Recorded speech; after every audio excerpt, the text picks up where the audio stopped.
The weapon didn't attack me, it became me. Can you get us back? I asked. He slowly lowered his hand. No, It was the first time I'd ever heard uncertainty in his voice. someone else with my power controls the temple now. The only remaining corridor stretched into complete darkness, and the silence surrounding us felt wrong. 400 security division officers had entered the temple, yet I couldn't hear a single one of them anymore. No footsteps, no radios, no voices. It was as if the temple had swallowed every trace of human life, except the two of us. Angelo stared into the darkness. It separated us intentionally Why us? because killing me alone is easier. His eyes shifted toward the chamber behind us. Especially if it can reach the angelic weapons. He took a step forward in front of me when something slammed into my back. I cried out as I was thrown across the stone floor, rolling onto my back and instinctively drawing my pistol. Someone else had done the exact same thing. My breath caught when I saw her standing 20 feet away. It was me. Every detail was identical. The same uniform, the same scars, the same expression. She raised her pistol and aimed it directly at my head. Angelo, she pointed at me. Don't listen to it. I tightened my grip on my own gun. What the hell? Angelo didn't move. His black eyes shifted from me to her, then back again. Neither of us lowered our weapons. The other me frowned. Don't just stand there. Capture it.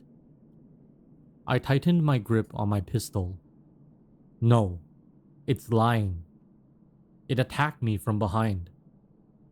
The other Nayeri immediately pointed at me. You're lying. I'm the real Nayeri. My stomach twisted. It even sounded like me.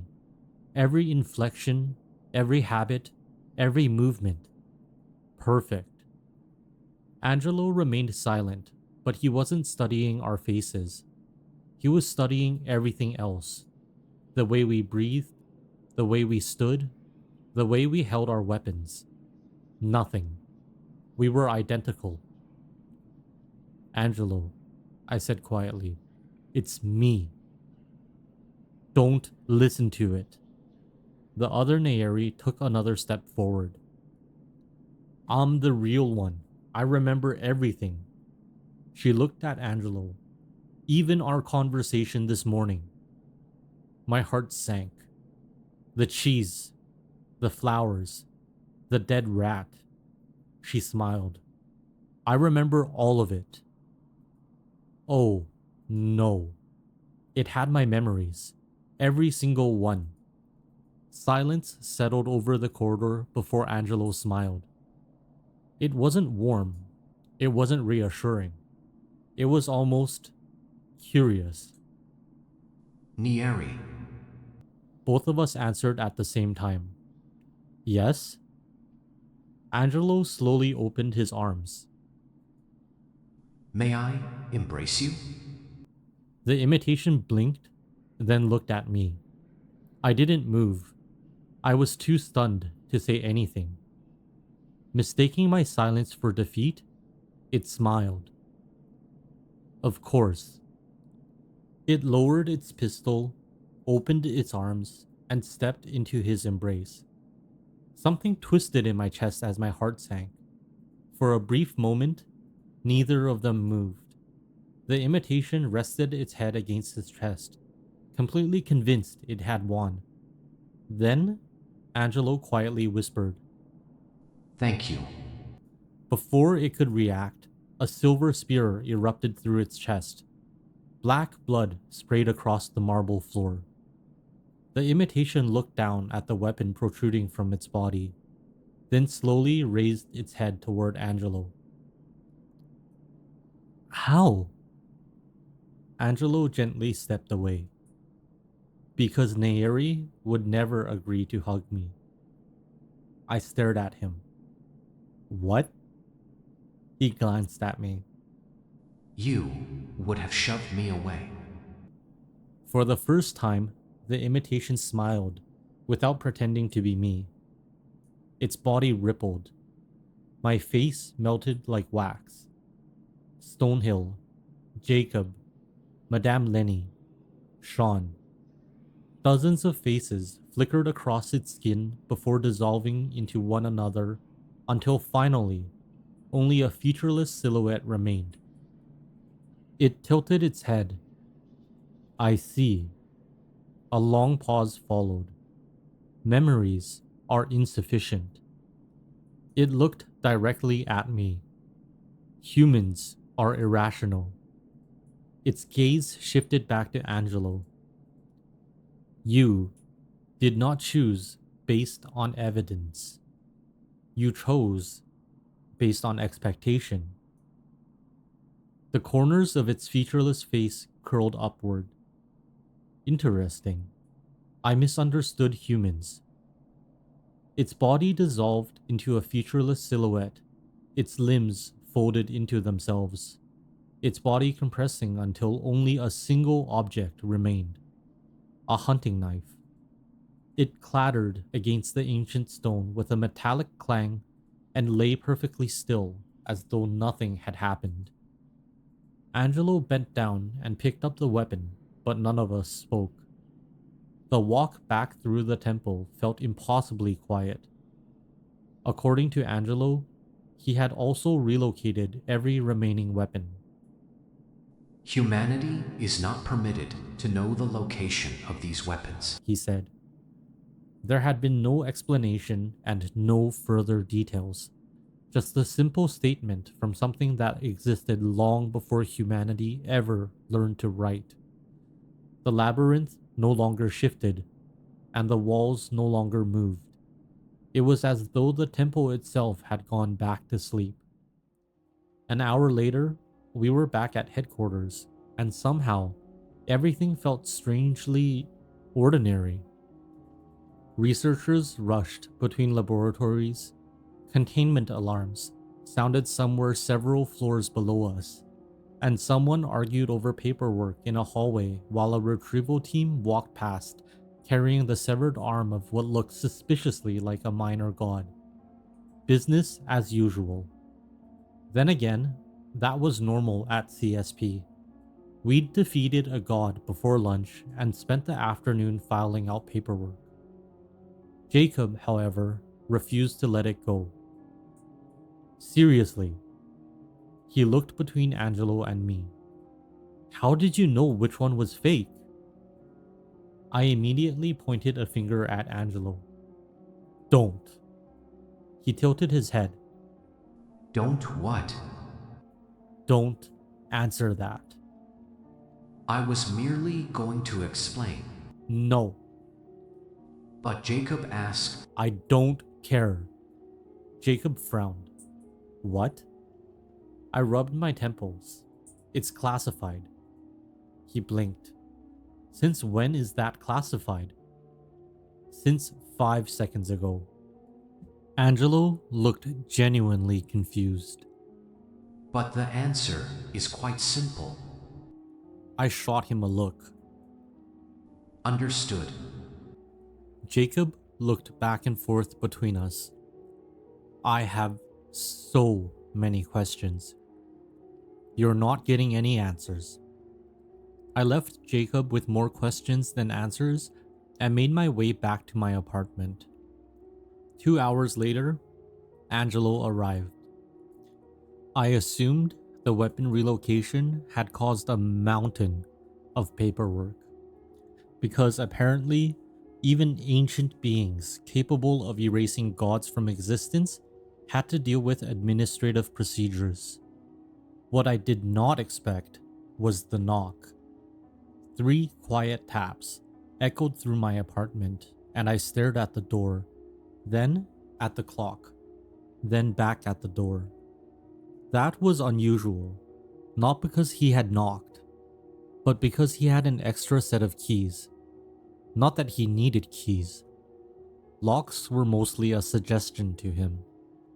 I had watched him walk through barriers that were supposed to contain gods. A wooden apartment door was hardly going to stop him, which meant he had chosen to knock. I walked over and opened the door. What greeted me were flowers. A lot of flowers. Daisies, lilies, roses. Enough flowers to make me question whether Angelo had accidentally robbed a botanical garden. I stared at them, then at him, and then back at the flowers. What the hell? Angelo looked down at the bouquet.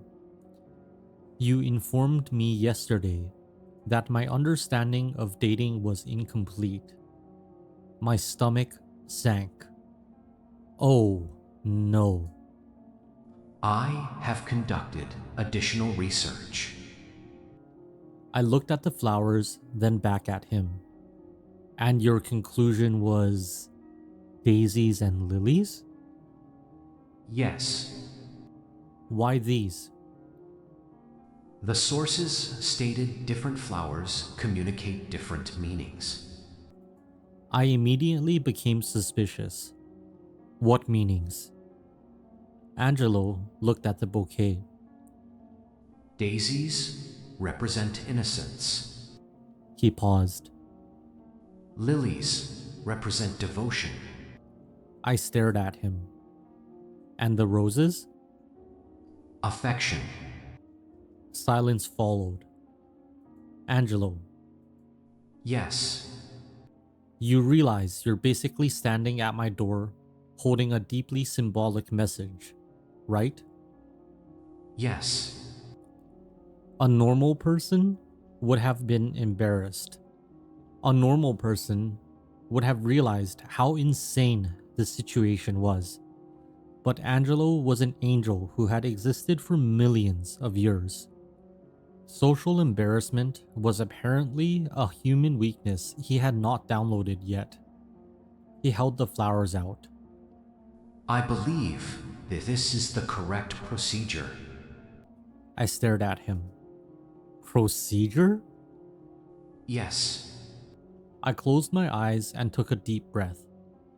At this point, I wanted to drink, and I didn't even drink. Human romance is not a procedure. Huh? Angelo looked genuinely confused. is romance not simply an instinct designed to encourage partnership? I stared at him for several seconds before slowly lowering my hands from my face. No, No? no. I leaned back against the doorframe. Angelo, humans are not just creatures who get together for partnership. I glanced past him, silently praying that no one was witnessing the painfully embarrassing scene unfolding before me. Yes, some people fall in love and want children. Some people build families. But that's not the only reason people love each other. Angelo remained silent. Some people don't even want children. His eyes shifted slightly. Ever? Ever. I shrugged. Like me, Why? because I don't want to. The answer seemed to confuse him. Not because he disagreed, because he was trying to understand. That is unusual? No, I shook my head. Humans are different. Some people want children, some don't. Some people want relationships, some don't. There is no single path everyone is supposed to follow. Angelo nodded slowly. Then romance exists independently from partnership and reproduction. Exactly. I pointed at him. See? You're getting it. I am attempting to. A silence settled between us. Then what is romance? I looked down at the flowers in his hands. It's. I stopped, because explaining romance was somehow harder than explaining gods. It's choosing someone. Angelo watched me carefully. Choosing? Yeah, not because you need them, not because they can give you something, not because they're useful, just because you want them there. Angelo was quiet for a moment. For humans, that's a big deal. Why? I smiled faintly. Because humans are terrified of being unwanted. His expression shifted slightly. And you believe you are unwanted? The question caught me off guard. It was too direct, too accurate, and far too personal. I looked away. Well, I have come to terms with it. Angelo didn't speak, and somehow that made it easier. My parents weren't exactly the best example of love. I picked at the edge of my sleeve. They were miserable together. They stayed together, but it wasn't because they made each other happy. I looked down. So when people talk about love like it's this amazing thing that fixes everything, I don't really understand it. Angelo watched me carefully.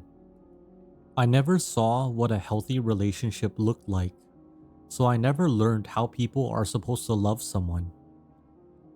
His voice was quiet. And do you believe you cannot be loved?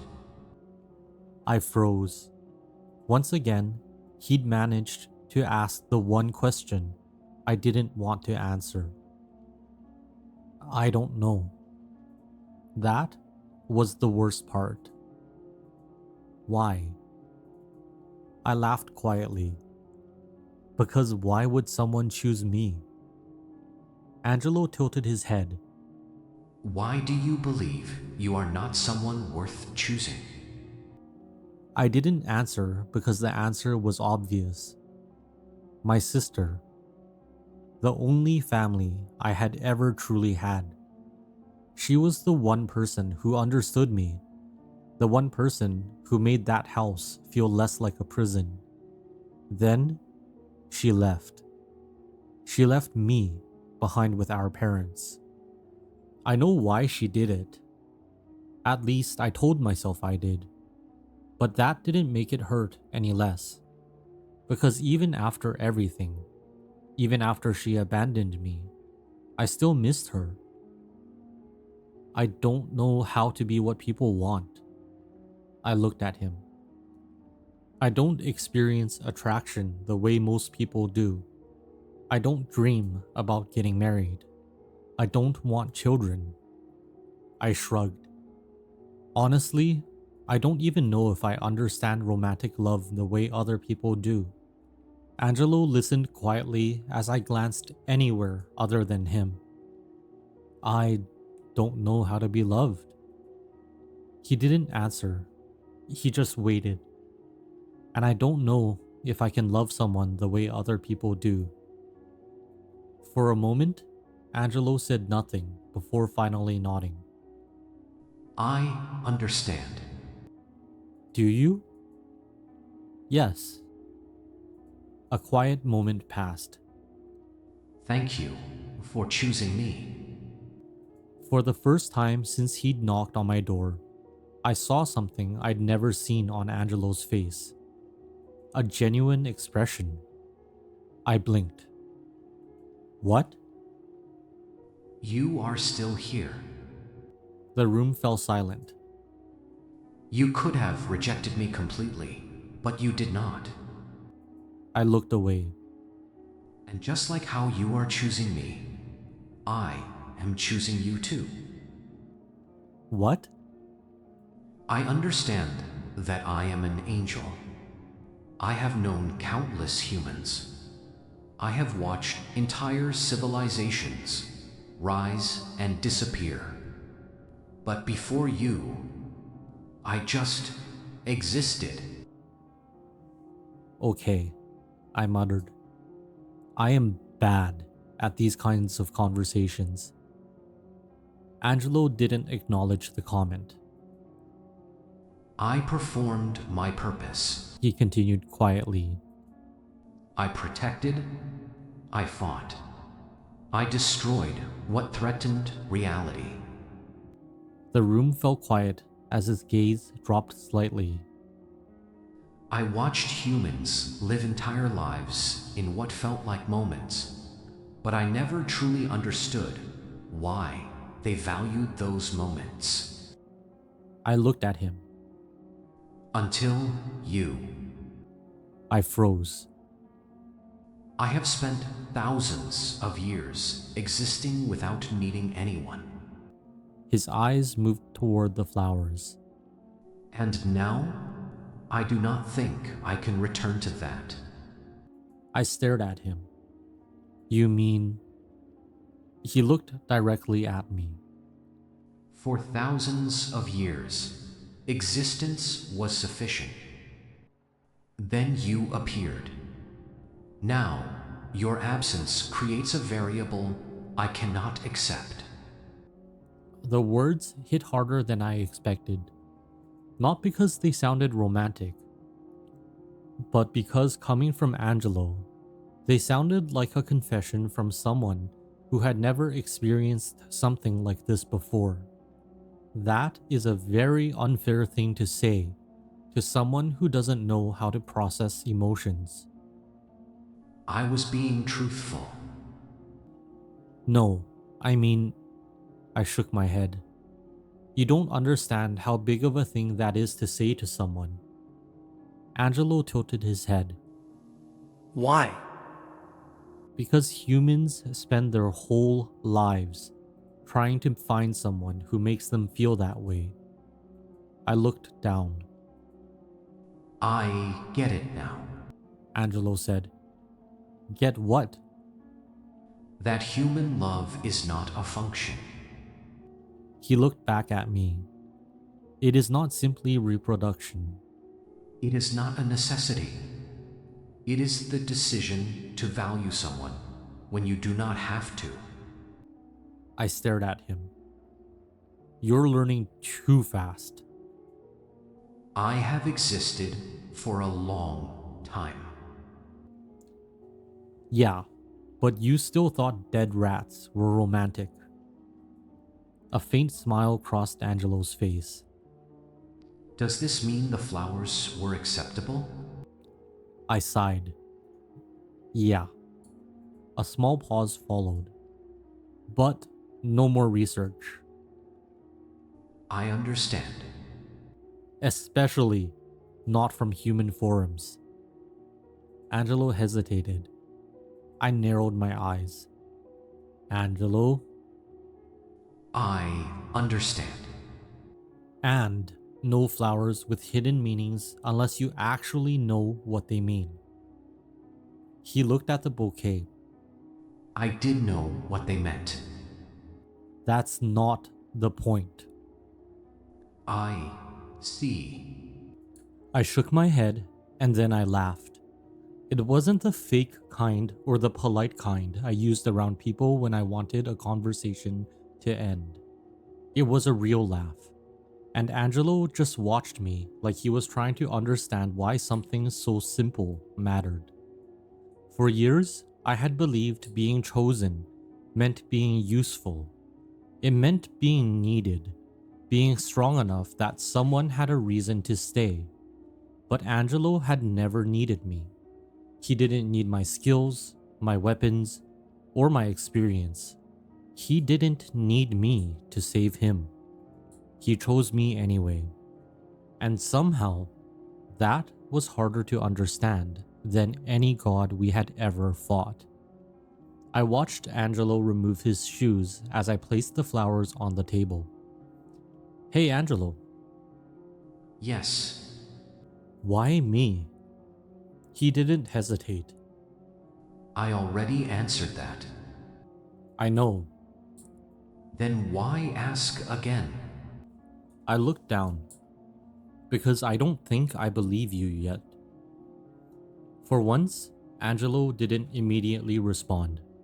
He actually thought about it before walking over and standing across from me.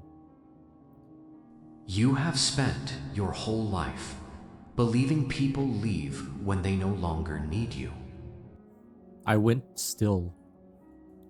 Angelo, But that is not the reason people stay. he looked at me. They stay because they choose to, just like you said. A quiet silence filled the apartment. And Nieri, His voice softened. I am choosing you. I looked away before he could see my expression. You're really bad at making things easier. I was attempting to help. Yeah. A small smile escaped me. I know. At last, things had ended better than expected. The mole had been the weapon all along. The crisis had been contained, and humanity was still alive. At the C.S.P., that qualified as a remarkably successful day.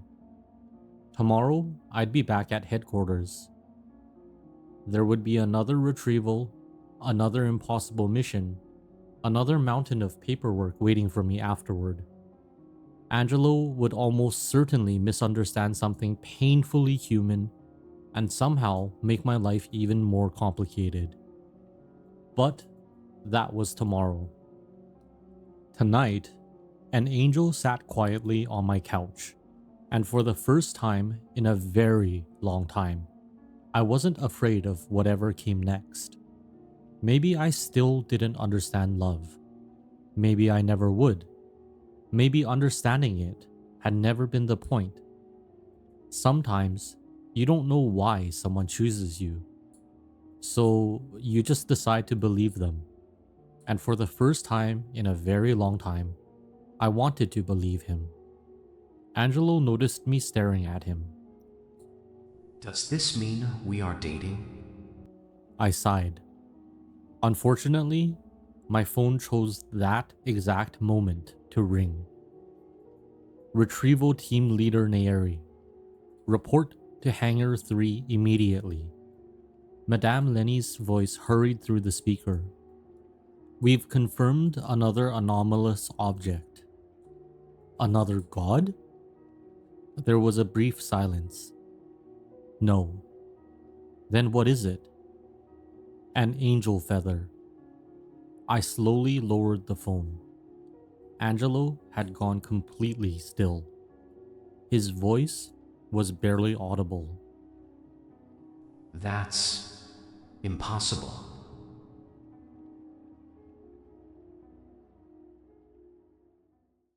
Some stories end when the words stop. Others don't end at all. If you enjoyed this story, there are many more waiting in the dark.